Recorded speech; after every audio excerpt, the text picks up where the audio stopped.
আসসালামু আলাইকুম। সার্ভিং 3-এর প্রথম চ্যাপ্টার বাঁক ও বাঁক সংস্থাপন নিয়ে আজকে আলোচনা করব। এখানে প্রথমে আছে বাঁক এবং বাঁক সংস্থাপন।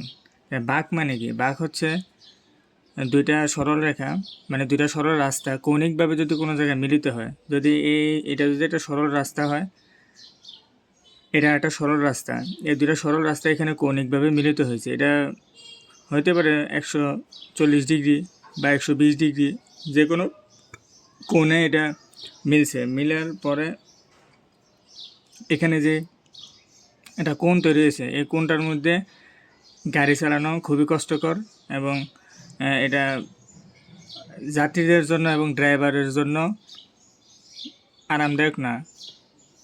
আরামদায়ক রাস্তা তৈরি করার জন্য এই যে বাঁকটা আছে, এই বাঁকটা একটু সহজ করে এইভাবে একটু বৃত্তাকার করে দেওয়া। এই যে বৃত্তাকার করে দিলাম, এটাই মূলত হচ্ছে বাঁক। বইয়ের মধ্যে তো সংজ্ঞা দেওয়া আছে, সংজ্ঞাটা বইয়ের মধ্যে এভাবে লেখা আছে: কৌণিকভাবে মিলিত দুটি সরল রেখাকে বৃত্তচাপ বা অধিবৃত্তচাপের সাহায্যে সংযুক্ত করা হয়। এই যে কৌণিকভাবে মিলিত দুটি সরল রেখাকে, এই যে এটা একটা বৃত্তচাপ হতে পারে বা অধিবৃত্তচাপ হতে পারে। এই যে বৃত্তচাপ বা অধিবৃত্তচাপ দিয়েছে সংযুক্ত করলাম, এই অংশটাই হচ্ছে বাঁক। তাহলে বাঁক কি বুঝলাম? এখন বাঁক সংস্থাপন কাকে বলে? দেখা গেছে বাঁক সংস্থাপন বলতে বোঝা হচ্ছে বাঁকটা আসলে সরজমিনে যায় স্থাপন করা। মূলত এটা তো আর এরকম এখানে যেরকম আমি আঁকলাম এরকম তো আর আঁকা থাকবে না, সরজমিনে তো এরকম আঁকা থাকবে না। সরজমিনে থাকবে কেমন? থাকবে হচ্ছে এরকম, এই যে একটা রাস্তায় যাবে আর একটা রাস্তায় এভাবে চলে গেছে, এরকম সিনারিও থাকবে। তখন আপনি যখন ইঞ্জিনিয়ার যাবেন, সেখানে যাই বাঁক সংস্থাপন করবেন, সেখানে তো আর আগের থেকে এরকম সংস্থাপন করা থাকবে না, এই বাঁকটা তো থাকবে না। থাকবে তো মূলত এইটা বাস্তব জীবনে। আপনি যাবেন, যাওয়ার পরে হিসাব নিকাশ কইরা, বিভিন্ন হিসাব নিকাশ আছে, এগুলা সামনের প্রথম চ্যাপ্টার, দ্বিতীয় চ্যাপ্টার, তৃতীয় চ্যাপ্টার পড়লে ওইখানে হিসাব নিকাশগুলা দেখানো হয়েছে কীভাবে কী করতে হবে। তো আপনি যখন সরজমিনে এটা যায় দেখবেন, দেখার পরে আপনি এখানে একটা এরকম বাঘ আপনি নিজে স্থাপন করবেন। এই যে নিজে স্থাপন করতেছেন, নিজে স্থাপন করতে কী কী লাগবে? ট্যাপ লাগবে, তারপরে থিওডোলাইট লাগবে, জনবল লাগবে, বিভিন্ন হিসাব নিকাশ করা লাগবে। লাগার পরে ধরেন বিভিন্নভাবে মাপ নিয়ে আপনি এটা আস্তে আস্তে স্থাপন করবেন। এটা আগে ছিল কেমন? আগে ছিল শুধু এরকম, আপনি যাইয়া কাজ করার পরে হলো কেমন? এই যে এরকম। এই যে আপনি সরজমিনে ওইখানে যাইয়া এই যে এটা ঠিক করলেন, এই করাটাই হইতেছে বাঁক সংস্থাপন। তাহলে বাঁক কী আর বাঁক সংস্থাপন কি আশা করি বোঝা গেছে। তারপর আলোচনা করছে হচ্ছে বিভিন্ন প্রকার বাঁক নিয়ে। এখানে তো চার্ট অনুযায়ী সুন্দর করে দেওয়া আছে। যে ভিডিওটা দেখবেন, হয় একটা বই নিয়ে দেখবেন অথবা মোটামুটি একটা রিডিং দিয়ে নেবেন, যাতে ধারণা থাকে যে কী কী আছে এই চ্যাপ্টারের মধ্যে। আমি শুধু চেষ্টা করব যেখানে ডাউট থাকে বা বুঝতে সমস্যা ওইটা একটু ক্লিয়ার করে দেওয়ার জন্য। বাঁক প্রধানত দুই প্রকার আছে, বৃত্তাকার আর একটা হচ্ছে অধিবৃত্তাকার। এই চ্যাপ্টারের মধ্যে মূলত বৃত্তাকার বাঁক নিয়ে আলোচনা করছে। সামনে যখন আমরা যাব চতুর্থ চ্যাপ্টারে, তখন সেখানে অধিবৃত্তাকার বাঁক নিয়ে আলোচনা আছে, সেখানে করব। এখন বৃত্তাকার বাঁকের মধ্যে সরল বাঁক, যৌগিক বাঁক আর এটা হচ্ছে বিপরীত বাঁক। এগুলো একদম সহজ, আমি মনে করি যে বই খুললে প্রথম রিডিং দিলে এগুলো বোঝা যায়। তারপরেও সরল বাঁক হচ্ছে এই যে এখানে যে বাঁকটা সংস্থাপন করলাম, এটাই হচ্ছে সরল বাঁক সহজ কথায় বলতে গেলে। আর যৌগিক বাঁক হচ্ছে এই যে এরকম ধরলাম, এভাবে একটা রাস্তায় গেছে, যাওয়ার পর রাস্তার এদিকে এভাবে মোড় নিছে, মোড় নেওয়ার পরে আবার রাস্তার এদিকে মোড় নিছে। তাহলে এখানে অবশ্যই দুইটা বাঁক সংস্থাপন করতে হবে। এই রাস্তা, এই একটা রাস্তা, এই একটা রাস্তা, এই একটা রাস্তা। তাহলে এইখানে একটা বাঁক সংস্থাপন করতে হইব, আবার এইখানে একটা বাঁক সংস্থাপন করতে হইব। তাহলে সাধারণ স্পর্শক বা কমন স্পর্শক বলতে কী বোঝায়? যেমন আমি যদি একটা শার্ট পরি লাল কালার, আবার আমার মতো যদি আরেকজন একটা শার্ট পরে লাল কালার, তাইলে রাস্তার মধ্যে দেখা হইলে কি বলবো আমরা? সেম, একই রকম বা কমন।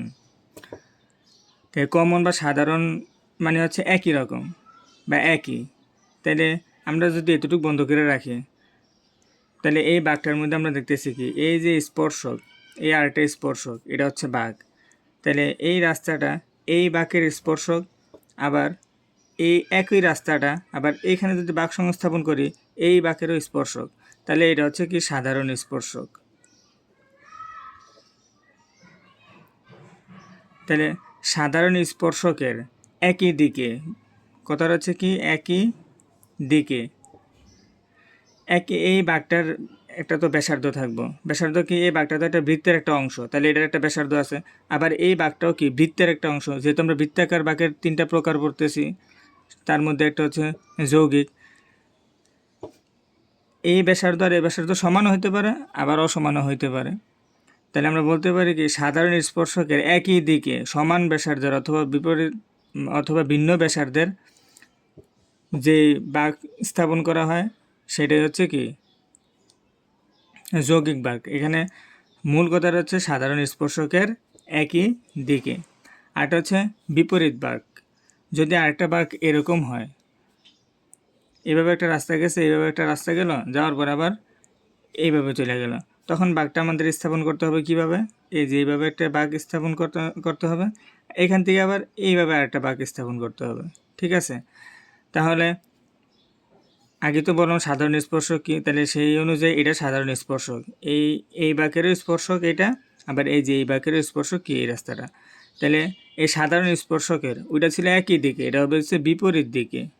বিপরীত দিকে, এই বিপরীত দিকে সমান বা ভিন্ন ব্যাসার্ধের যে বৃত্তচাপ নিয়ে যেই বাঁক স্থাপন করা হয় সেটাই হচ্ছে কি বিপরীত বাঁক।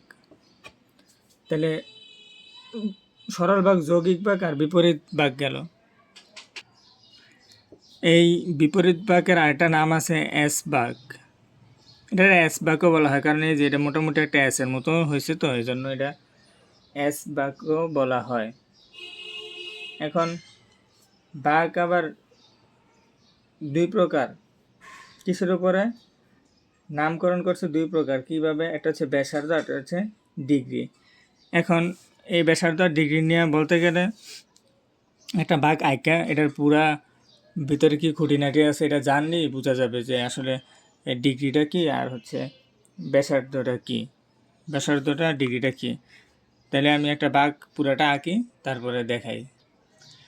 এই হচ্ছে দুইটা রাস্তা একসাথে মিলে গেছে, এই একটা রাস্তা, এই একটা রাস্তা। এইখানে আমরা ধরলাম যে বাঁক সংস্থাপন আমরা কইরা ফেলাইছি। ঠিক আছে, বাঁক সংস্থাপন কইরা ফেলাইছি। তাহলে এরকম একটা বাঁক সংস্থাপন আমরা করবো। তাহলে এখানে বিভিন্ন অংশ আছে, যে অংশগুলোর নাম আমাদেরকে জানতে হবে। আমি যদি একটা রাস্তাকে একটু বাড়ায় দিই, তাহলে এখানে একটা কোণ উৎপন্ন হবে, এটা ফাই দ্বারা প্রকাশ করে, এটাকে বলা হচ্ছে প্রতিসরণ কোণ। প্রতিসরণ কোণ। এই যে হচ্ছে বাঁকের প্রথম বিন্দু, আমরা ধরি টি1 ধরতে পারি, এটা হচ্ছে বাঁকের দ্বিতীয় বিন্দু।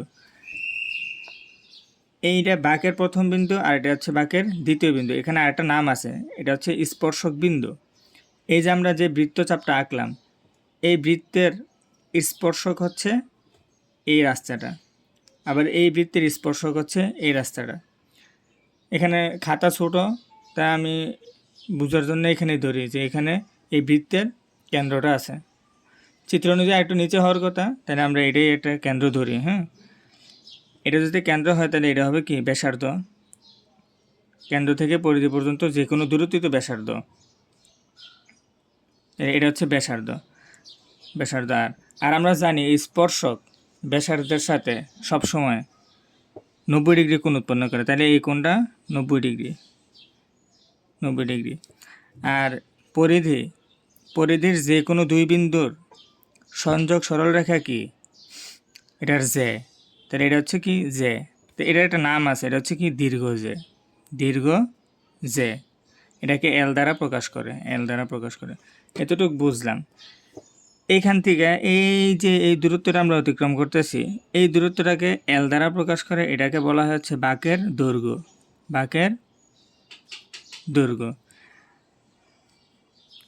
এইখান থেকে এই যে ছেদবিন্দু থেকে এই পর্যন্ত যে লম্ব দূরত্ব, এই লম্ব দূরত্বটাকে বলা হয় হচ্ছে বাঁকের গভীরতা।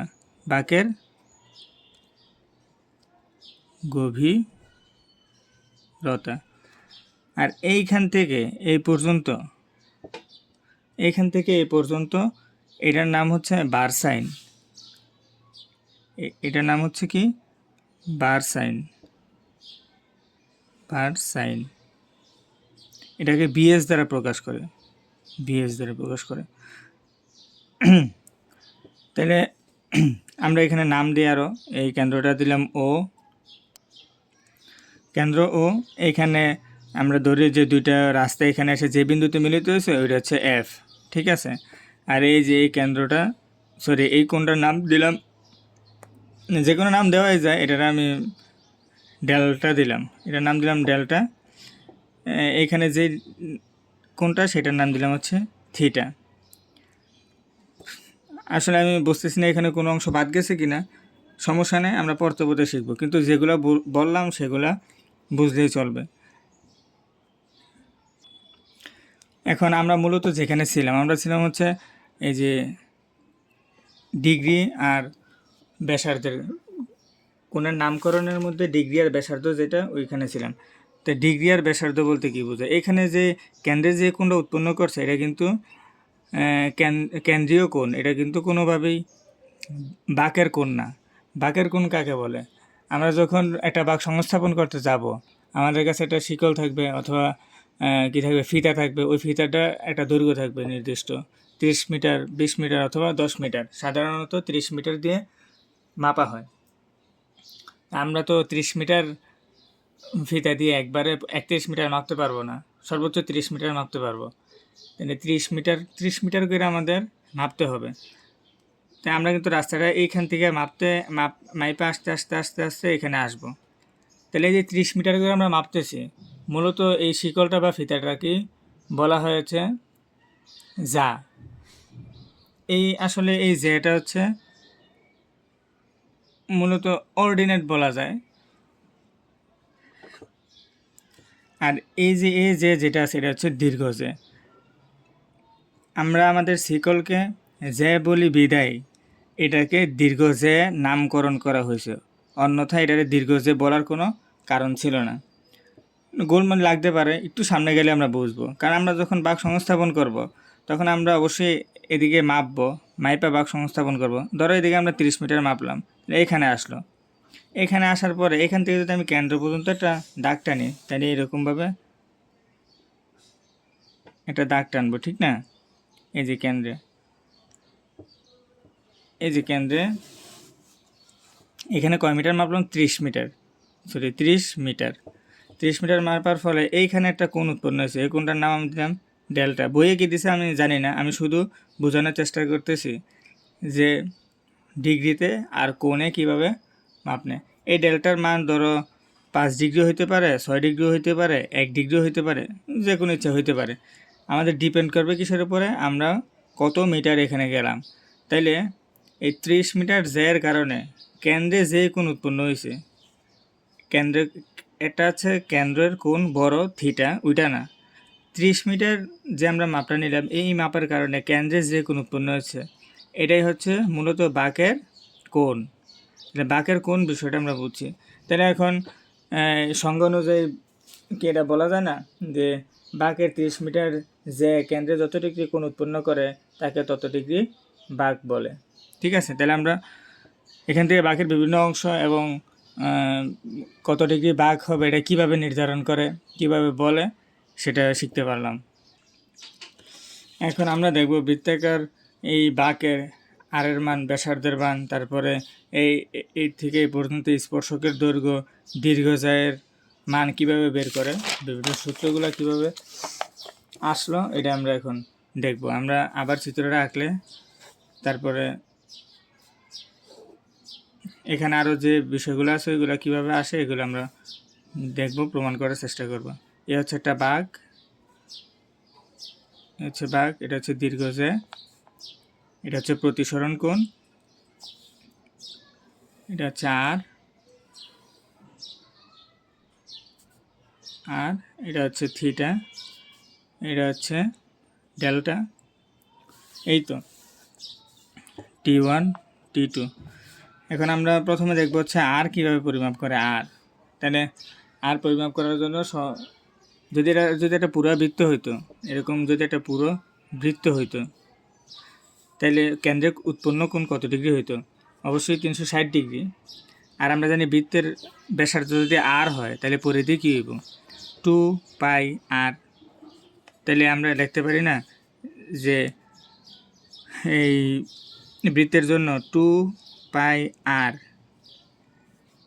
মিটার ব্যাসার্ধের 2πr মিটার পরিধির জন্য বা 2πr মিটারের জন্য কেন্দ্রে উৎপন্ন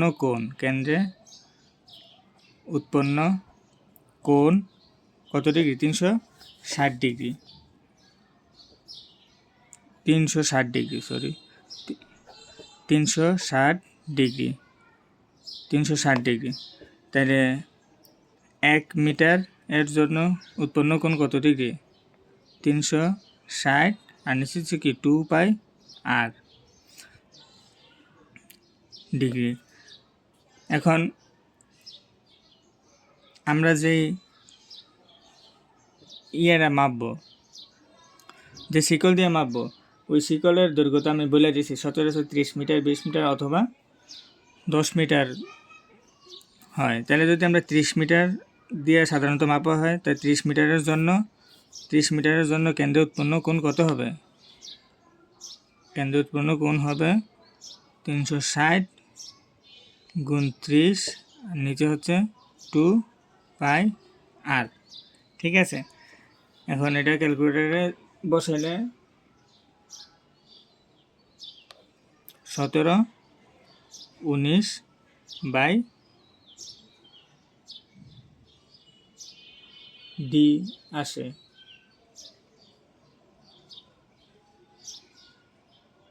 আচ্ছা, এটা আরেক লাইন বাড়াই করে দিই। 30 মিটারের জন্য কেন্দ্রে উৎপন্ন কোণটা আমরা কী জানি? ডি জানি না? এই যে আমরা যে আগের পৃষ্ঠাটি দেখলাম, এই যে মূলত এই যে এখানে যে আমি ডেল্টা বললাম, এই ডেল্টাটা আসলে ডি দ্বারা ডিনোট করছে বইয়ের মধ্যে। তাহলে ডেল্টা বলো আর ডি বলো, যেটাই হোক, এখানে ওই যে বাঁকের কোণ, তাহলে এই যে এটা যদি ডি হয়, তাহলে এখান থেকে আমরা যদি লিখি আর সমান সমান এখান থেকে এখানে, হ্যাঁ, আর সমান সমান আরটা এই পাশে আসবে আর ডিটা ওই পাশে যাবে। তাহলে 360 গুণ 30 ডিভাইডেড বাই 2πd। তাহলে আমরা কিন্তু 30 মিটার ধরে নিয়েছি, এটা কিন্তু আমরা 30 মিটার ধরে নিয়েছি। এখানে যদি 20 মিটার শিকল থাকে তাহলে 20 মিটার হবে, আর যদি 10 মিটার শিকল থাকে তাহলে 10 মিটার হবে। তাহলে আর এর মান কত বাইর হয়? পায়ের মান 3.1418 ধরলে 30 মিটারের জন্য আর এর মান বের হবে 1719 ডিভাইডেড বাই ডি।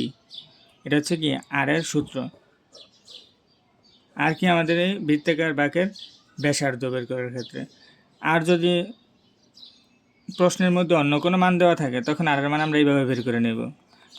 কীভাবে বের করব? 360 গুণ শিকলের দৈর্ঘ্য যদি 30 মিটার না দিয়ে 20 মিটার, 25 মিটার, 10 মিটার, 50 মিটার দেওয়া থাকে, শিকলের দৈর্ঘ্য ডিভাইডেড বাই 2π ইন্টু কেন্দ্রে উৎপন্ন কোণ। তাহলে এই সূত্র দিয়ে আমরা যে কোনো সময় যে কোনো দৈর্ঘ্যের জন্য যে কোনো কোণের জন্য আমরা বের করে নিতে পারবো। তাহলে এটা হচ্ছে আর এর সূত্র। এখন হচ্ছে আরেকটা ছোট প্রমাণ, যেটা হচ্ছে আমি এখন বাঁকগুলো ছোটো করে রাখবো যাতে প্রমাণ এক পৃষ্ঠার মধ্যে একটু 2-3টা করা যায়। এটা যদি বাঁক হয়, এরকম বাঁক, এটা আর, এখান থেকে এটা আর, এটা বাড়ায় দিলে এটা হচ্ছে প্রতিসরণ কোণ।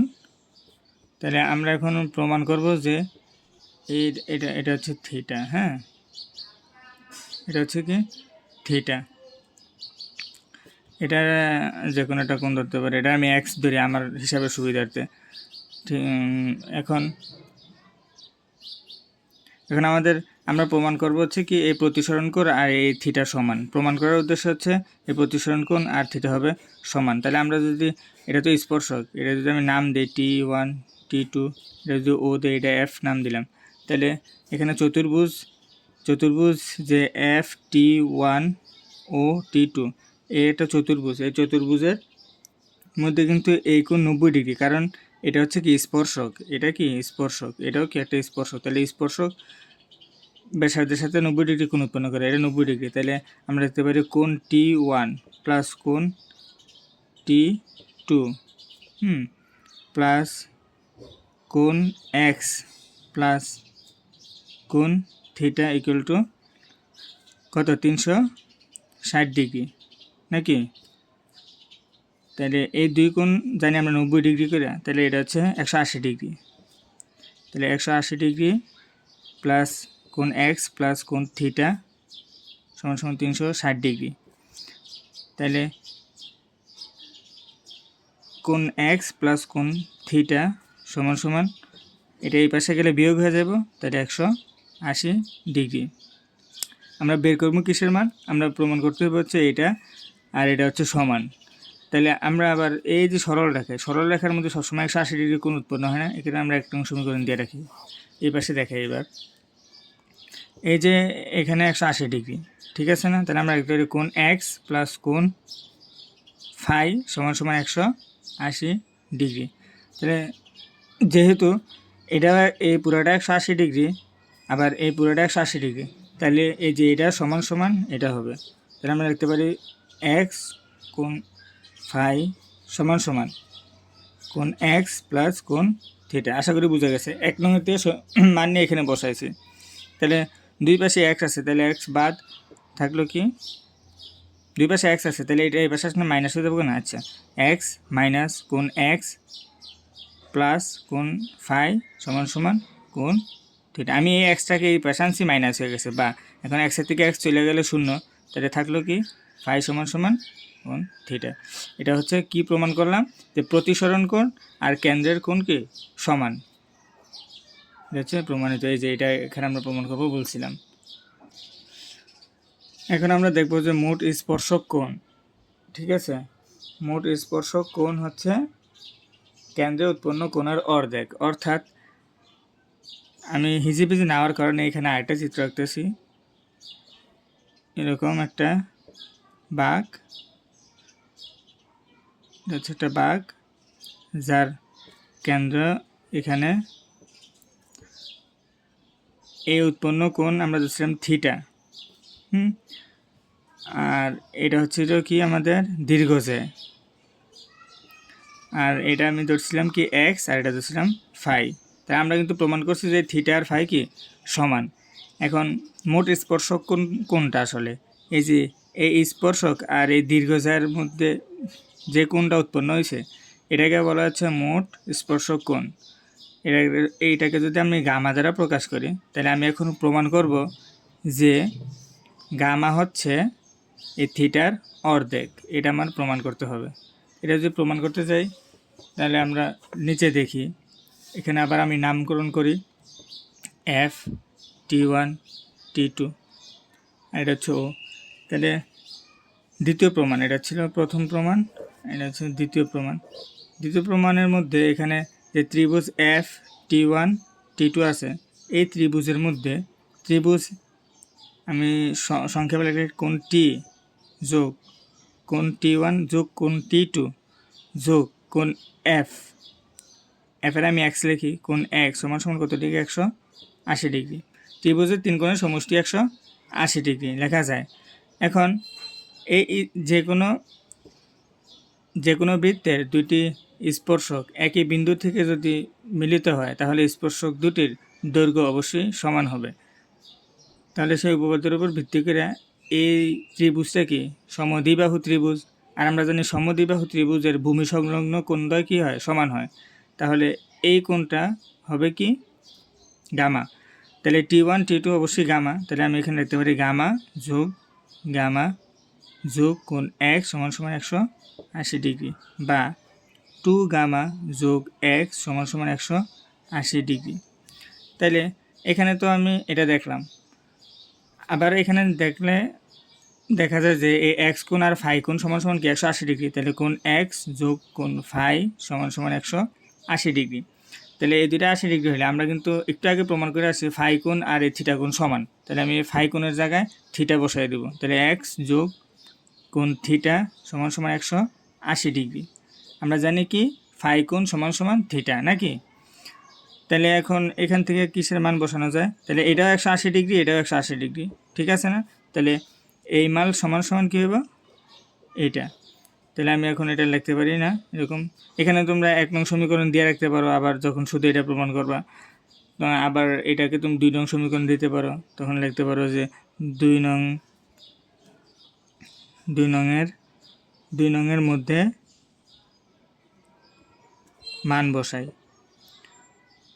তাহলে আমরা 2 নংয়ের মধ্যে কী মান বসাবো? 180 ডিগ্রির জায়গায় আমরা 2 পাই লিখবো। তাহলে 2 নংয়ের এক্স প্লাস সমান সমান 2 গামা প্লাস এক্স। তাহলে আগের নিয়মে এক্স দুই পাশে আছে, বাদ হয়ে যাবো। তাহলে কী হবো? থিটা সমান সমান 2। আসলে থিটা তো কোনটাই ধরছি, তাহলে কোন চিহ্ন না দিলেও হয়, বা এটার এই পাশে আমরা নিচে এসে পড়বো। তাহলে থিটা বাই 2 সমান সমান গামা। দেখো এটাই আমরা প্রমাণ করতে চাইছিলাম প্রথমে। তাহলে এটা দ্বারা কী বোঝায়? যে মোট স্পর্শক কোণ কেন্দ্রে উৎপন্ন কোণের অর্ধেক, যেহেতু এখানে সমান চিহ্ন দেওয়া আছে, ঠিক আছে না? তাহলে মোট স্পর্শক কোণ কেন্দ্রে উৎপন্ন কোণের অর্ধেক, অথবা এটা বলা যায় যে কেন্দ্রে উৎপন্ন কোণ এই যে স্পর্শক কোণের দ্বিগুণ। দুটোটাই সঠিক, একটা একটার উল্টা। আমি আবার করতেছিলাম, এটা যে বাইরে ছিল আমি আর খেয়াল করি নাই। এখানে আর কিছু করে নেই, এই 1 নংয়ের মান 2 নংয়ের মধ্যে বসাইছি, বসাইয়া এখানে এটার মান বেড়েছে। তাহলে এটা বলা যায় যে মোট স্পর্শক কোণ কেন্দ্রে উৎপন্ন কোণের অর্ধেক, অথবা কেন্দ্রে উৎপন্ন কোণ। এই লাইন থেকে আমরা এবার এভাবে লেখা যায় না, থিটা সমান সমান 2 গামা। তাহলে আমরা বলতে পারি যে কেন্দ্রে উৎপন্ন কোণ মোট স্পর্শক কোণের দ্বিগুণ, ঠিক আছে? এরপরে আমরা দেখব যে স্পর্শকের দৈর্ঘ্য কীভাবে নির্ণয় করে। তাহলে স্পর্শক হচ্ছে এই যে, আবার চিত্রটা আঁকা লাগতেছে, এখান থেকে এই পর্যন্ত যে দৈর্ঘ্য, এটা হচ্ছে স্পর্শকের দৈর্ঘ্য। এটা হচ্ছে আর, এটা হচ্ছে কি থিটা, এটা হচ্ছে কেন্দ্র, এটা হচ্ছে আর, এটা যদি আমি টি ধরি, এটা যদি এফ ধরি, এটা যদি পুরোটা হয় যদি থিটা, বইয়ের মধ্যে ডেল্টা দেওয়া আছে, ওই বইয়ের সাথে কনফিউশন লাগানোর দরকার নেই। যেভাবে প্রমাণ করতে সেভাবে দেখলে বুঝলে, কয়ের জায়গায় খ, থিটার জায়গায় আলফা, আলফার জায়গায় এক্স, যাই বসাক, আমি যেটাকে যেভাবে ধরছি ওইভাবে মান বের হলেই চললো। তাহলে এখন যদি আমরা কী করব? এইটার মান বের করব। তাহলে আমরা এখানে একটা সোজা দাগ দিলাম, যে এই কোণটারে অর্ধেক করলাম। এই পুরা কোণটা ছিল আমি কত ধরছিলাম? থিটা ধরছিলাম। তাহলে এই অর্ধেক কোণটা হবে কত? Theta by 2। আর এই কোণটা কিন্তু 90 ডিগ্রি, ঠিক আছে? 90 ডিগ্রি হলে আমরা বের করব যেহেতু এটা, তাহলে এটা যদি 90 ডিগ্রি হয় তাহলে এটা অবশ্যই অতিভুজ। তাহলে হয় এটা ভূমি অথবা এটা ভূমি, কোণের সাপেক্ষে। তাহলে এটা যদি কোণ হয় তাহলে কোণের বিপরীত বাহু হচ্ছে লম্ব। আমাদের লাগবে হচ্ছে এই লম্বটা। তাহলে লম্বর সাথে সম্পর্ক কার আছে? লম্বর সাথে সম্পর্ক আছে হচ্ছে টেনের। টেন থিটা কি? লম্ব বাই ভূমি না? তাহলে এখানে দেখো আমাদের লাগবে হচ্ছে এটা যদি আমি এই দৈর্ঘ্যটাকে যদি আমি টিএল ধরি, টিএল, তাহলে আমরা লিখতে পারি যে টেন থিটা সমান সমান দেখি লম্ব বাই ভূমি। তাহলে এটা যদি থিটা হয় তাহলে বিপরীত বাহু লম্ব, তাহলে টিএফ ডিভাইডেড বাই টি ও। তো এখানে কী জানি আমরা? টি এফ সমান সমান আমরা কি টিএল ধরছি না দৈর্ঘ্যটা, আর টি ও সমান সমান আর ব্যাসার্ধ ধরছি। তাহলে এখানে টেন থিটা, আর এই থিটার মানটা কত? থিটা বাই 2 না? তাহলে আমরা রাখতে পারি টেন থিটা বাই 2 সমান সমান টিএফ মানে হচ্ছে টিএল, আর এটা হচ্ছে আর। তাহলে আমাদের টিএল এর দৈর্ঘ্য রাখবো। তাহলে টিএল এই পাশে রাখলে আর এই পাশে মানে গুণ হয়ে যাবে। তাহলে এটাভাবে লেখা যায় টিএল সমান সমান আর টেন থিটা বাই 2। এখন আমরা জানি স্পর্শকের ইংলিশ নাম হচ্ছে টেনজেন্ট। স্পর্শকের ইংলিশ নাম হচ্ছে টেনজেন্ট। তাহলে টেনজেন্টের শুরুতে কিন্তু টি আছে, এখানে কিন্তু সাইন, কজ নাকি সেক নাকি টেন, এটা নিয়ে কনফিউশন লাগতে পারে। সেই জন্য এটা এইভাবে মনে রাখা যায় যে যেহেতু স্পর্শকের ইংলিশ নাম টেনজেন্ট, এটা সূত্রের মধ্যে টেন আছে। আসলে এটা কোনো বৈজ্ঞানিক ব্যাখ্যা নাই, এটা হচ্ছে মনে রাখার জন্য বলা। যে দেখা গেছে আরও দুইটা সূত্র পড়লে কোথায় টেন কোথায় সাইন এটা নিয়ে, কোথায় সেক কোথায় কোসেক এটা নিয়ে বেজার লাগতে পারে, এই জন্য বলে দিলাম। যে স্পর্শকের দৈর্ঘ্য যখন আমরা বের করবো, স্পর্শক মানে হচ্ছে টেনজেন্ট, তাহলে এটার সাথে কী হবে টি, তাহলে টি এর সাথে একটা সম্পর্ক আছে না, ওইভাবে মনে রাখা যায় যে টেন থিটা বাই টু, এটা গেল স্পর্শকের দৈর্ঘ্য। এখন আমরা বের করা দেখবো হচ্ছে দীর্ঘজে। দীর্ঘজের দৈর্ঘ্য কীভাবে বের করা হয়। দীর্ঘজের দৈর্ঘ্য আমরা জানি এল। চিত্রটা আমি আবার এঁকে নিলাম, চিত্রটা তো অনেকবার রাখলাম, এবার এটা নিয়ে আর কোনো সমস্যা হওয়ার কথা না। এটা যদি থিটা হয় তাহলে আমি এখানে দীর্ঘজে আঁকবো। আমার চিত্রটা 19-20 হইতে পারে, কিন্তু এটা একুরেট যখন জ্যামিতিকভাবে আঁকা হইব তখন আর চোখের মধ্যে যেমন 19-20 লাগতেছে এরকম লাগবো না। আর আমি তো কলম দিয়ে আঁকতেছি, মুছে আবার আঁকা সম্ভব না। এটা হচ্ছে আর, এখানে এটা ও ধরি, এটা তুমি পি বিন্দু দিতে পারো। এই যে পুরোটা দৈর্ঘ্য আমরা জানি কি এল, আমরা দীর্ঘজয়ের এই পুরো দৈর্ঘ্য বের করব। পুরো দৈর্ঘ্য এই এল সমান কী হয় এটা আমরা বের করব। তাহলে এটা হচ্ছে অর্ধেক আছে এখানে, অর্ধেক হচ্ছে এল বাই টু। আর এই পুরোটা কোণ হচ্ছে থিটা, যেটাকে আমরা কেন্দ্রীয় কোণ বলি। তাহলে এটা অর্ধেক হচ্ছে থিটা বাই টু। ঠিক আছে তো? হ্যাঁ, আর কিছু লাগে না। এখন এটা বের করা যাবে। এইখানে যে উৎপন্ন কোণ সেটা কিন্তু 90 ডিগ্রি এটার সাথে। এটা 90 ডিগ্রি হলে এটা অবশ্যই অতিভুজ। এটা থিটা হলে থিটার এটা কি লম্ব, আর এটা হচ্ছে অতিভুজ। তাহলে লম্ব আর অতিভুজের সাথে সম্পর্ক আছে কার, সাইনের। তাহলে আমরা যদি সাইন থিটা সমান সমান কি লম্ব বাই অতিভুজ না, তাহলে লম্ব হচ্ছে কি এল বাই টু। এটা তুমি T1 নাম দিতে পারো। আচ্ছা আমি আর একটু প্রফেশনালভাবে লিখি, এটা T1 দিতে পারো, টি দিতে পারো বা T1। তাহলে আমরা সাইন থিটা সমান সমান কি লিখতে পারি, লম্ব মানে কি T1P আর অতিভুজ মানে কি T1O। তাহলে এখন যদি আমরা মান বসাই দিই, থিটা তো এখানে থিটা না, আসলে থিটা মানে হচ্ছে যে এতটুক, থিটা বাই টু। তাহলে সাইন থিটা বাই টু সমান সমান এতটুকুর মান কি এল বাই টু, আর এতটুকুর মান আর, বা এল বাই টু সমান সমান আর সাইন থিটা বাই টু, বা এল সমান সমান two r sine theta by two. তাহলে এই যে এখানে আমরা এলের মান পাইলাম, এল কিন্তু আমাদের পূর্ণ দৈর্ঘ্য ছিল। ঠিক আছে, তাহলে আমরা দীর্ঘজার দৈর্ঘ্য পেলাম। এর আগে আমরা কি পেয়েছিলাম, স্পর্শকের দৈর্ঘ্য। স্পর্শকের দৈর্ঘ্যের মধ্যে কিন্তু আমাদের ছিল টেন থিটা, আর এখানে ছিল কি থিটা বাই টু, যেখানে ছিলাম। এখন আমরা একটু আগে যেটা বের করছিলাম এটা হচ্ছে স্পর্শকের দৈর্ঘ্য, এখানে ছিল টেন থিটা, আর আর সাথে কিন্তু কোনো টু গুণ অবস্থায় ছিল না। এখানে কিন্তু টু আছে, আবার সাইন থিটা আছে। তাহলে আগেটা আমি মনে রাখতে বলছিলাম যে স্পর্শকের ইংলিশ নাম টেনজেন্ট, ওইখান থেকে টেন থাকবে, এটা মনে রাখা যায়। আর যেহেতু এটার নাম হচ্ছে দীর্ঘ জে, কি যে দীর্ঘ জে, দীর্ঘ মানে একটু বড় হবে, তাই না, টু দিয়ে গুণ। এভাবে টিপস দিয়ে মনে রাখা যায়, তবে যার ব্রেন ভালো মনে রাখতে পারে সেইভাবে মনে রাখবে, কোনো সমস্যা নাই। আচ্ছা এখন আমরা যেটা বের করব সেটা হচ্ছে বাঁকের দৈর্ঘ্য। বাঁকের দৈর্ঘ্যটা যেন কী ছিল, যেটা বাঁক হয়, এই যে আমরা বাঁক সংস্থাপন করলাম, এই দৈর্ঘ্যটা হচ্ছে কি বাঁকের দৈর্ঘ্য। ঠিক আছে, এল, এটা আমরা বের করব। আর এটা হচ্ছে আমাদের ব্যাসার্ধ, কেন্দ্রে উৎপন্ন কোণ থিটা। আমরা জানি যে এই যে বাঁকটা যতটুক, এই দুই স্পর্শক বিন্দু থেকে কেন্দ্রের মধ্যে যে কোণটা উৎপন্ন হয় সেটা হচ্ছে থিটা। তাইলে এই থিটা কোণের জন্য কিন্তু আমরা আসলে এই দৈর্ঘ্যটা পাচ্ছি। ঠিক আছে না? তাহলে এটা সহজভাবেই এভাবে প্রমাণ করা যায়। যেমন আমরা এভাবে বলতে পারি যে এটা যদি পূর্ণ একটা বৃত্ত হইতো, তাহলে এটার কেন্দ্রে উৎপন্ন কোণ 360 ডিগ্রি, আর মোট পরিধি হচ্ছে 2πr। তাহলে 2πr, এই দুটো ইনফরমেশন জানা থাকলে মোট কেন্দ্রে উৎপন্ন কোণ 360 ডিগ্রি আর মোট পরিধি হচ্ছে কি 2πr, যখন এটা ব্যাসার্ধ কি আর হবে। কারণ আমরা এভাবে লিখতে পারি, আমরা বের করবো হচ্ছে আর, তাহলে আমরা লিখতে পারি যে 2πr এর জন্য কেন্দ্রে উৎপন্ন কোণ থিটা, বা থিটা কোণের জন্য এভাবে বলা যায় যে আমরা দুইটা কথা বলতে পারি। এক হচ্ছে 2πr এর জন্য কেন্দ্রে উৎপন্ন কোণ 360 ডিগ্রি, অথবা 360 ডিগ্রির জন্য আমাদের পরিধি পাই 2πr।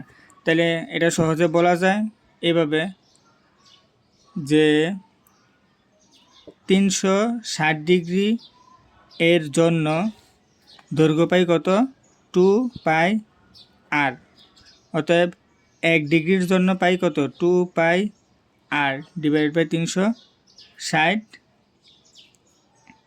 আর এর মান যদি মিটারে থাকে তাহলে এটা এককটা হবে মিটারে আর কি, মিটার। অতএব এখন আমরা এইখানে একটু খেয়াল করলে দেখি যে এইখানে যে আমরা দৈর্ঘ্যটা আমরা নিতে চাচ্ছি সেই দৈর্ঘ্যটার জন্য আমাদের কেন্দ্রে উৎপন্ন কোণ কিন্তু থিটা, ঠিক আছে না? আমরা যখন পুরাটা চিন্তা করলাম 2πr, তখন আমাদের কেন্দ্রে উৎপন্ন কোণ ছিল কত, 360 ডিগ্রি। এখন আমরা তো 360 ডিগ্রির জন্য চাচ্ছি না, 360 ডিগ্রির জন্য চাইলে তো এই 2πrই হইতো এটার দৈর্ঘ্য, কিন্তু আমরা তো 2πr না, এতে কিছু একটা অংশ আমরা চাইতেছি। এই কিছু একটা অংশটা কি, এল, যেটা আমাদের বাঁকের দৈর্ঘ্য। আর এই বাঁকের দৈর্ঘ্যের জন্য কেন্দ্রে উৎপন্ন কোণ আমাদের কত ডিগ্রি, থিটা ডিগ্রি। তাহলে আমরা বলতে পারি না যে থিটা ডিগ্রি এর জন্য আমরা যে দূরত্ব পাই সেটা হচ্ছে কি 2πr divided by 360 into theta degree, এত মিটার। তাইলে আমরা এই থিটা ডিগ্রির জন্য যে দূরত্বটা পাচ্ছি সেটাই তো আমাদের এল। তাহলে আমরা এটা সমান সমান এল লিখতে পারি না, এল সমান সমান 2πr into theta degree divided by 360 metre. বুঝলাম? আবার বলি যে 360 ডিগ্রির জন্য আমরা এই দূরত্ব যেটা পাই সেটা হচ্ছে 2πr। তা আমাদের তো 2πr লাগবে না, আমাদের লাগবে হচ্ছে শুধু এই সার্টিন একটা অংশ। এই অংশটার আমরা এল দ্বারা প্রকাশ করলাম। তাহলে এই এলটা কীভাবে পাবো, 360 ডিগ্রির জন্য যদি আমরা পুরাটা পাই তাহলে অবশ্যই আমরা যেতটুকু চাচ্ছি এর জন্য কেন্দ্রে যে কোণটা উৎপন্ন করবে সেই কোণ দিয়ে যতটুকু দৈর্ঘ্য হয় সেটাই আমরা চাই। এজন্য লিখছি যে 360 ডিগ্রির জন্য পাই হইতেছে 2πr, 1 ডিগ্রির জন্য পাই হচ্ছে 360 ভাগ হবে, আমরা থিটা ডিগ্রির জন্য পাই হচ্ছে এতটুক। তাহলে এতটুকুই আমাদের এল, আমি এটাই সমান সমান এল লিখছি। এখন এটা যদি কাটাকাটি করি, 360-এর 2 দিয়ে কাটলে কত, 180 হবে। এটা কি পাই আর এই থিটা, থিটা অবশ্যই কেন্দ্রে আমাদের যে কোণটা উৎপন্ন করছে ওইটা। এটা এখানে আমি থিটা দ্বারা প্রকাশ করছি, বইয়ের মধ্যে মনে হয় ডেল্টা দ্বারা প্রকাশ করতে পারে, যে কোনো কিছু দ্বারা প্রকাশ করুক, আমাদের এটা আমরা কি ধরছি ওইটা আমাদের মনে থাকলে চললো। তাহলে এটা একটা প্রমাণ। এটা হচ্ছে কি, আমাদের বাঁকের দৈর্ঘ্য। এই বাঁকের দৈর্ঘ্যটা কিন্তু আমাদের ম্যাথ করানোর সময় কাজে লাগবে। বাঁকের দৈর্ঘ্য, স্পর্শকের দৈর্ঘ্য, দীর্ঘচায়ের দৈর্ঘ্য। তারপরে আরেকটা বের করলাম যে আর সমান সমান যখন 30 মিটার চেইনে আমরা মাপবো তখন 17, 19 ডি। এই আর এই সব মানগুলো কিন্তু আমাদের সবগুলোই লাগবে। আমি প্রমাণ করে দেখাই দিতেছি, বইয়ের মধ্যে তো প্রমাণ করা আছে, তারপরে সূত্রগুলো আছে, এইগুলো এইভাবে মুখস্থ করা যায়, কিন্তু আমার কাছে শুনলে হয়তো বা একটু সহজ লাগতে পারে, সেজন্য আমি সবগুলো সূত্র এইভাবে বলে দিতেছি। এরপরে আরেকটা সূত্র হচ্ছে কি, বাঁকের গভীরতা বা বহিস্থ দূরত্ব। তো বাঁকের গভীরতা কোনটা যেন বলছিলাম, এরকম এটা আঁকলে, বারবার আমি আঁকতেছি যাতে আমার ক্লাসটা দেখার কারণে কেউ যদি কোথাও কোনো কনফিউশন থাকে সব যাতে একবারে দূর হয়ে যায়। এই যে এটা হচ্ছে কি বাঁকের গভীরতা। তাহলে আমরা যে কোনো একটা নাম দিতে পারি, এটা এফ দিতে পারি, এটা সি দিতে পারি, এটা ও দিতে পারি, এটা টি দিতে পারি। তো এখান থেকে এটা হচ্ছে এখানে মিলবে, আমার মিলে নাই কিন্তু এটা আসলে মিলবে। এখান থেকে পর্যন্ত আমরা জানি কি আর, এটুকু আমরা জানি ক্লিয়ার। এখানে যেটা 90 ডিগ্রি কোণ উৎপন্ন করছে এটা নিয়েও আমাদের সমস্যা নাই। এখানে যে এটা পুরাটা থিটা এবং এটা θ/2, এটাও আমি এতক্ষণ পর্যন্ত বলে আসছি, আমরা জানি। এখন আমাদের কি লাগবে, আমাদের লাগবে হচ্ছে বাঁকের গভীরতা বা বহিস্থ দূরত্ব। কারণ বাঁকের গভীরতা বা বহিস্থ দূরত্ব হচ্ছে মূলত FC। এটা হচ্ছে আমাদের কি বাঁকের গভীরতা বা বহিস্থ দূরত্ব। তাহলে আমরা এখানে যদি এটা θ/2 হয় বা থিটা ধরি, তাহলে এই কোণের রেসপেক্টে এটা হবে হচ্ছে কি লম্ব, আর এটা ভূমি, আর এটা কি এই যে 90 ডিগ্রি বিপরীত, এটা কি অতিভুজ। তাহলে আমরা এটা সুন্দর সূত্র জানি যে sec, একবারে আমি লিখি θ/2, sec θ সমান কি cos θ কি ছিল, ভূমি বাই অতিভুজ না, তাহলে sec থিটা কী হবে অতিভুজ বাই ভূমি, তাহলে এইটা কি অতিভুজ, অতিভুজটা কি লেখা যায় এফ ও, এই যে এখান থেকে এটা হচ্ছে কি পুরোটা অতিভুজ, আর ভূমি কি এটা হচ্ছে কি এটার বিপরীত বাহু যেহেতু এটা লম্ব, তাহলে এটা কি অবশ্যই ভূমি, আর এটা কিন্তু আমরা জানি আর, তাহলে ভূমিটা কত টি ও, তাহলে আমাদের লাগবে কি সমান এফ সি এর মান, তাহলে আমরা এফ ও সমান সমান কী লিখতে পারি, এফ ও সমান সমান কি টি ও sec থিটা বাই 2, এখন টি ও কিন্তু আর, তাহলে আমরা এই এফ ও সমান সমান কী লিখতে পারি আর sec থিটা বাই 2, এটা আমি লিখলাম। লেখার পরে এখানে শুধু এই রেখাটা নিয়ে চিন্তা করলে দেখো তো কী দেখা যায়, পুরাটা যদি এফ ও হয় তাহলে এফ ও রেখে আমি বাইঙ্গা এইভাবে লিখতে পারি এফ সি, এটার মান আর, তাহলে প্লাস আর, অতএব এফ সি সমান সমান আরটা এই পাশে আসলে মাইনাস হয়ে যাবে, তাহলে এফ ও মাইনাস আর, ঠিক আছে না, আমার কিন্তু এফ সি এর মানই লাগবে, আমি কিন্তু এফ সি এর মান পাইছি, এই দেখো এফ ও এর একটা মান আমি এখানে বের করে রাখছি, তাহলে এফ ও এর মানটা আমি এখানে বসাই দেবো এখন শুধু, হ্যাঁ এফ ও এর মান যদি আমি এখানে বসাই দিই তাহলে এফ সি সমান সমান আর sec থিটা বাই 2 মাইনাস আর, এখন এই এফ সি সমান সমান কী লেখা যায়, আর যদি কমন নেই আর কমন নিলাম থাকলো sec থিটা বাই 2 মাইনাস 1, এটা হচ্ছে আমাদের সূত্র, তাহলে এটা মনে রাখা যায়। এখন আরেকটা হচ্ছে আমাদের কি মধ্য অর্ডিনেট বা ভার্সাইন, ভার্সাইন মানে কি সেটা বলছিলাম, আমি এখানে যদি একটা দীর্ঘ যে আঁকি তাহলে এই যে এই পর্যন্ত যে দীর্ঘটা আমি পাবো এটা হচ্ছে আমার ভার্সাইন, ঠিক আছে, ভার্সাইনটা তুমি এই সূত্র থেকে একটু মাথা খাটালে বোঝা যায়, যেহেতু ভার্সাইনটা একই রকম ভিএস দিয়ে প্রকাশ করলে এটা কি হবে আর, এটা হবে শুধু 1 minus cos theta by 2,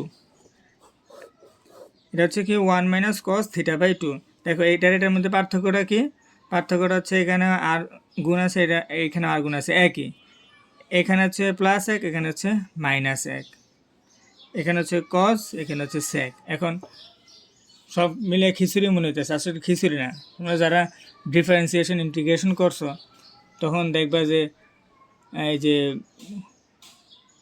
differentiation করে যেটা পাওয়া যায় ওইটা আবার ইন্টিগ্রেশন করলে ডিফারেন্সিয়েশনে রূপান্তরিত হয়, তখন যখন ইন্টিগ্রেশন করা হয় তখন দেখবা যে কস তারপরে কস এগুলো আগে একটা মাইনাস থাকতো, ঠিক আছে, তাহলে আমরা যখন ডিফারেন্সিয়েশন ইন্টিগ্রেশন করছিলাম তখন মনে রাখতাম যে সি এর আগে একটা মাইনাস থাকবে, তাহলে এখানেও দেখো সেকের আগে কিন্তু কোনো মাইনাস নেই, এখানে যখন কস তখন কিন্তু একটা মাইনাস আছে, তো এটার সাথে মিল করে এটা মনে রাখা যায়, আমি আশা করি মনে রাখতে পারবা।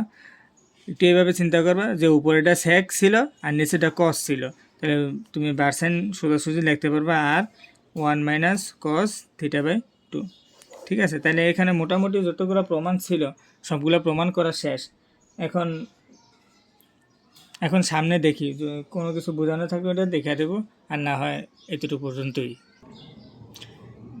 এখানে মূলত আর যে বিষয়গুলো আছে কীভাবে বহিস্থ কোণ মাপতে হবে, স্পর্শক বিন্দুর কীভাবে নির্ণয় করতে হবে এগুলো রিডিং পড়লে বোঝার কথা, তারপরেও সামনে অন্যান্য চ্যাপ্টার পড়ানোর সময় বা দেখানোর সময় আস্তে আস্তে ওইগুলো আলোচনায় এসে পড়বে। এখানে মূলত যে বিষয়গুলো ছিল সেটা হচ্ছে এই সূত্রের প্রমাণগুলো, ঠিক আছে, সূত্রের প্রমাণগুলো দেখা দিলাম কীভাবে মনে রাখতে হবে, আমি যেমনি মনে রাখি অমনি কীভাবে তোমরা মনে রাখবা ওইটাও বলে দিলাম। আর এখানে আরেকটা বিষয় যেটা দেখতে পেলাম সেটা হচ্ছে উপজে, আচ্ছা উপজে কি প্রথম উপজে আর শেষ উপজে, এটা একটু বলে দিলে ভালো হয়, আমি যখন পড়ছিলাম তখন আমার এটাতে একটু সমস্যা হয়েছিল, এই জন্য আমার মনে হইলো যেটা বলে দিই, তাহলে এটা এরকম যদি একটা বাঁক স্থাপন করতে, এটা হচ্ছে তোমার বাঁকের প্রথম বিন্দু, এটা হচ্ছে শেষ বিন্দু, তুমি ধরো এখান থেকে চেন দিয়ে মাপতে আসার পরে তুমি ধরো 30 মিটার চেন দিয়ে মাপার পরে ধরো এখানে ধরো তোমার আসার পরে তোমার ধরো 50 চেন আসলা, এখানে আসার পরে এখানে তুমি যে চেনটা নিচ্ছ এটা আর 30 মিটার হচ্ছে না, এটা ধরো তোমার 17 মিটার, 18 মিটার বা 22 মিটার বা যে কোনো মিটার হতে পারে, বা 30 মিটার হচ্ছে না, তখন তোমার এখানে ধরো 17 মিটার হইলো। 17 মিটার হইলে তুমি বাঁকের প্রথম বিন্দু T1-এ পৌঁছে গেছো। পৌঁছে যাওয়ার পরে এখন তুমি কী করবে, অবশ্যই বাঁকের ভিতরে ঢুকবা। এই যে ভিতরে ঢুকতেছো, এখান থেকে 17 মিটার যাওয়ার পরে এখানে যে 13 মিটার ঢুকছো, এটা কি 13 মিটার ঢুকলে না? তোমার চেনটা তো ছিল মোট 30 মিটার, তাহলে এখান থেকে এখানে 13 মিটার ঢুকলে এই যে 13 মিটার, এটাই হচ্ছে তোমার প্রথম উপজে।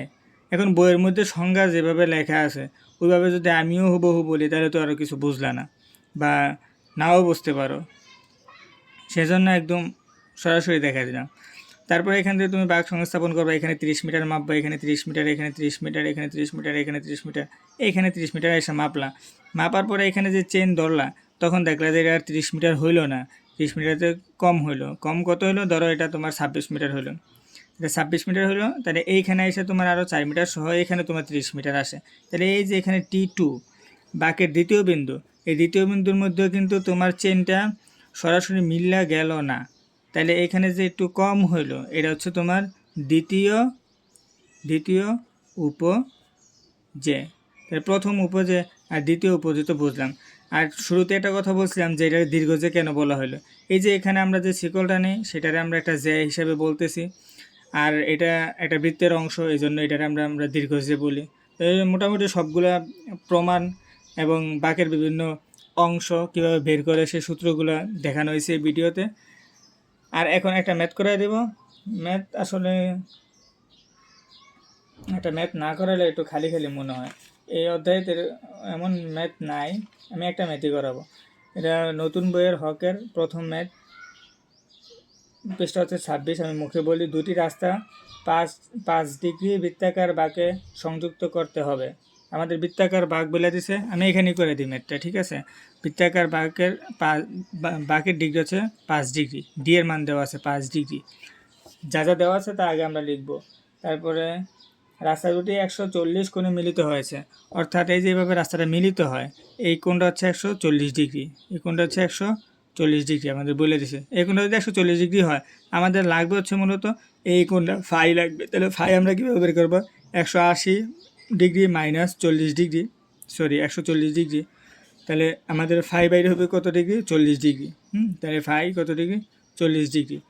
তাহলে আমরা ফাইয়ের মান বের করে ফেললাম। বাঁকের বহিস্থ দূরত্ব এবং দীর্ঘজে এর দৈর্ঘ্য নির্ণয় করে। বহিস্থ দূরত্ব বলতে আমরা এই যে এখানে একটু দেখি, বহিস্থ দূরত্ব এই যে এটা ছিল, বাঁকের গভীরতা বা বহিস্থ দূরত্ব এটা ছিল, তো এটার সূত্র আমরা একটু আগেই প্রমাণ করলাম। তাহলে এই দূরত্ব আর হচ্ছে দীর্ঘজে এল এর দূরত্ব চাইছে। তাহলে আমরা এখন এখানে যে ইনফরমেশন দেওয়া আছে এ থেকে আমরা দেখি আর এর মান বের করা যায় কিনা।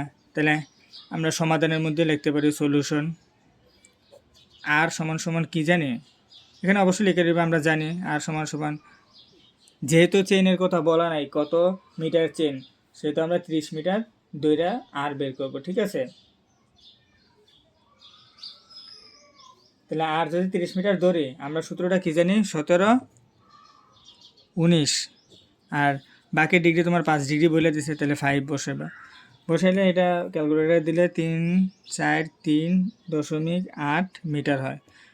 আমরা আর এর মান পাইছি। এখন আমাদের মূলত চাইছে এই দূরত্বটা।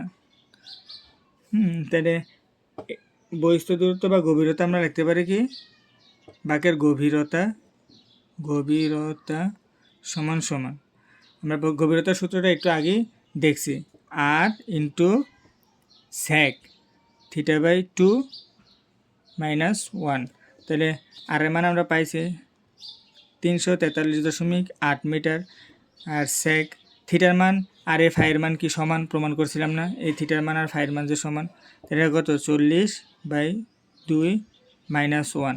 এটা ক্যালকুলেটরে দিলে আসতেছে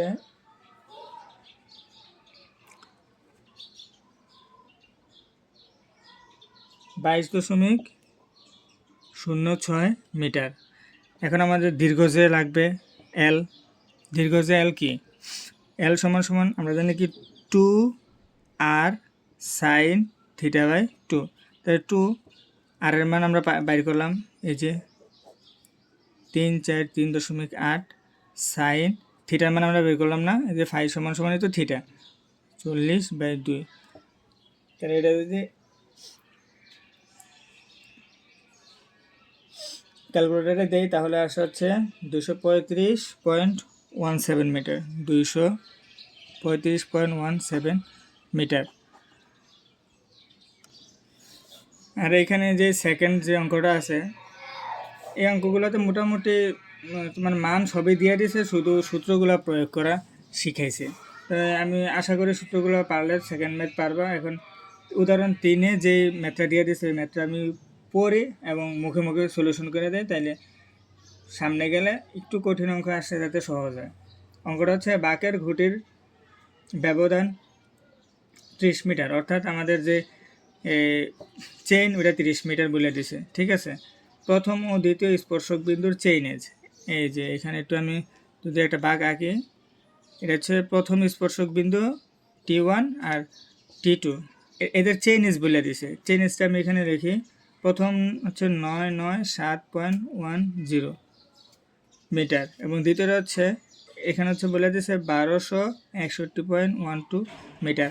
অর্থাৎ এইখান থেকে তোমার জরিপকারক যে সে মাপতে মাপতে 30 মিটার দিয়ে বা মাপতে মাপতে আসছে, আসার পরে যে কোনো একটা নির্দিষ্ট বিন্দু থেকে এটার চেইনে হচ্ছে 997.10 মিটার, 30 মিটার চেইনে সে মাপছে, 30 মিটার চেইন দিয়ে মাপছে, এখানে সেটা পাইছে। তারপর সেইভাবে মাপতে মাপতে এখানে সেকেন্ড চেইনেজও বলে দিছে প্রথম ও শেষ উপজে বের করতে বলছে। তাহলে এই যে এখানে যে প্রথম একটা উপজে আমি একটু আগে বুঝাইলাম, তাহলে এই উপজেটা আর এইখানে যে একটা উপজে হবে ওইটার এই দুটো উপজে বের করতে বলছে। তাহলে আমি এটা পুরোপুরি লেখা করাবো না, বলে দিই। এখান থেকে যখন আমরা মাপতে মাপতে আসবো, তাহলে এই চেনেজটা আমি জানি, এটা যদি আমরা 30 দিয়ে ভাগ দিই, 30 দিয়ে ভাগ দিলে তো আমরা একটা নির্দিষ্ট মান পাবো। ধরো এটা 33 পয়েন্ট সামথিং আসবে, তাহলে অর্থাৎ আমরা 33টা পূর্ণ মাপ পাবো 30 মিটার শিকল দিয়ে, তারপর আমরা আর পূর্ণ পাবো না এতটুকু আসতে, ঠিক আছে। তাহলে আমরা যদি 34টা যাই, তাহলে অবশ্যই আমরা এখান থেকে এই পর্যন্ত আসা পড়বো। এখানে তো 33টায় আসে, এখানে আসবে 34টায়, ঠিক আছে। তাহলে 34 দিয়ে 30 যদি আমি গুণ দিই, অর্থাৎ 34 গুণ 30 যদি আমি করি, তাহলে আমি পাবো কত, 1020 মিটার। তাহলে এই যে এইখানের চেইনেজটা আমি পাইলাম হচ্ছে কি 1020 মিটার। কীভাবে পাইলাম, এটা আমি 30 দিয়ে ভাগ দিলাম, ভাগ দিয়ে দেখলাম যে আমি 33 পয়েন্ট সামথিং আসে। তাহলে 33 পয়েন্ট সামথিং যদি আসে, তাহলে এখানে যাইতে আমার 33 বার মাইপা একটু যাইতে হবে। তাহলে আমি কী করলাম, 34 বার নিলাম। তাহলে আমি অবশ্যই বাঁকের ভিতরে ঢুকে গেছি, বাঁকের ভিতরে ঢুকে আমি এখানে চেনেজ কত পেলাম, এখানে চেনেজ পেলাম হইতেছে 1020 মিটার, এই যে 1020 মিটার। তাহলে আমি এই উপজেটা পাবো না, এটার থেকে এটা বিয়োগ করে দিব, ঠিক আছে। ঠিক একইভাবে আমি যদি 1261.12 যদি আমি 30 দ্বারা ভাগ করি, তাহলে এটা হবে হচ্ছে 42.04। তাহলে অর্থাৎ আমি এখান থেকে যদি আমি 42 বার 30 মিটার শিকল দিয়ে মাইপে আসি 42.04, আমি যদি 42 বার মাইপে আসি তাহলে এখানে আসতে পারবো। আমি যদি এখানে যেতে চাই আরেকটু যাইতে হবে। তাহলে আমি যদি 42 বার মাইপে এখানে আসতে পারি, তাহলে আমি এটা অবশ্যই জানবো না। তাহলে 42 গুণ 30 কত হয়, 42 গুণ 30 সমান 1260 মিটার হয়। তাহলে আমি এই বিন্দুর চেইনেজ জানলাম 1260 মিটার। তাহলে আমি এই 1261.12 থেকে 1260 যদি আমি বিয়োগ করি, তাহলে কি আমি এই দুটোকে দৈর্ঘ্যটা পাবো না। তাহলে এটা হচ্ছে সেকেন্ড উপজে। এইভাবে আমাদের ম্যাথটা করতে হবে। এটা ছিল উদাহরণ 3-এর। আমি যতটুকু বললাম এর বেশি আর বুঝার মতো এই অধ্যায়ে কিছু নাই। তারপরেও যারা সব বুঝতে চায় একদম লাইন টু লাইন পড়ে, কেউ যদি কোনো জায়গায় কোনো ভুল পায় অথবা কোনো ডাউট তৈরি হয়, তাহলে আমাদের জানাতে পারেন। আমি চেষ্টা করব নেক্সট ভিডিওতে অথবা 2-3টা চ্যাপ্টার এভাবে দেওয়ার পরে একসাথে এই কনফিউশনগুলো দূর করে দেওয়ার। আর এই ভিডিওর মধ্যে যে যত সেকেন্ডের মধ্যে যত মিনিটের মধ্যে যেখানে আমার ভুল হইতে পারে ওইটা একটু মেনশন করে কমেন্ট করবেন যে এখানে ভুল আছে অথবা এই বিষয়টা আমি বুঝতেছি না, নাহলে আমি নেক্সট এটা সংশোধন করে দেওয়ার চেষ্টা করব। আজকে এই পর্যন্তই। আসসালামু আলাইকুম।